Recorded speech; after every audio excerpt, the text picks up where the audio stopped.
we're going to continue our conversation right now with Amber Barno, who speaks out on behalf of veterans across the country, also a former Army helicopter pilot. And we always enjoy having her here with us on America's Forum. Amber, great to have you back with us. It's great to be back. Thanks. All right, so one more issue on the VA I wanted to discuss with you before we say goodbye is what Jeff Miller has said here on America's Forum previously, and that he believes there's enough evidence here, and they're making a strong enough case in Congress that there could be criminal charges filed eventually against some VA administrators. What kind of message do you think that would send to veterans and current military members right now in terms of the seriousness of trying to solve the problem?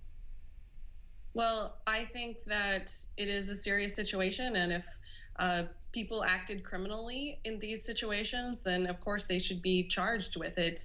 I think it'll send a good message across the VA that the rules apply to you. That's what I think is lacking in the VA these days, is they're playing outside of the boundaries of the law and out of the rules. They don't think they apply to them. They've gotten away with it for too long, and it's time to rein everybody in and say, look, the law is the law. If you break it, you're going to pay the consequences.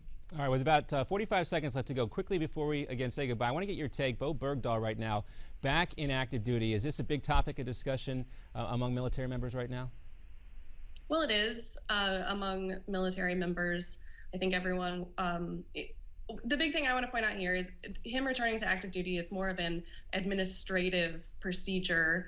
It's just protocol. When he comes out of the reintegration process, they have to put him back on active duty, especially if they're going to proceed with any of these charges as far as desertion goes. We'll just have to wait and see what that goes. But unfortunately, the Bergdahl issue has turned into a bigger issue than the 5 top-tier terrorists that are now plotting the demise of Western society in America. That's right, and we cannot lose sight of that aspect of the story, and thanks for bringing that up. Amber, great to see you. We'll have you back soon. And now, before we say goodbye, here's a word from Chauncey Crandall about monitoring your blood pressure. Are you doing the right things? Take a listen.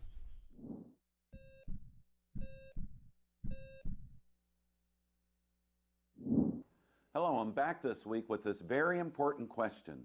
Is your doctor taking your blood pressure correctly? You may assume so, but a new study shows you may be wrong. According to this new research, doctors often cut corners when taking blood pressure and record readings that may be much too high.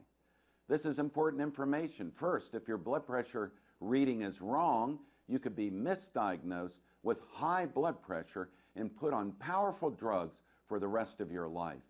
You could also be denied health insurance, and your job may even be put in jeopardy. This is important information, so pay close attention. Number 1, is your doctor using the right size blood pressure cuff? Cuffs come in 2 different sizes, average and large, but too often only the average size cuff is even used, even on the person with a larger forearm. If the cuff is too tight, the reading will be too high. Number 2, is your blood pressure taken in both of your arms? Doctors are taught that this is not mandatory, but it should be. Even a small difference between the 2 pressure readings can mean you are at great risk of suffering from a stroke or even dying of heart disease. And number 3, is your blood pressure taken when you are seated on the examining table with your legs dangling in the air? If so, your reading may be 10 points too high. You should be seated in the chair with your feet on the floor and your legs apart and relaxed. Don't cross your legs at either the knees or the ankles. Remember, if your doctor doesn't take your blood pressure the correct way, you could be putting your health at risk. Many of you already have my book, The Simple Heart Cure. So if you do, you can read all about high blood pressure in Chapter 8. That's my health tip for this week. I'll see you next week with another important Heart Health Minute. Get your copy of Dr. Crandall's best-selling book, The Simple Heart Cure, for just $4.95 with this special offer. Go to www.simpleheartbook.com to get your copy today. That's simpleheartbook.com.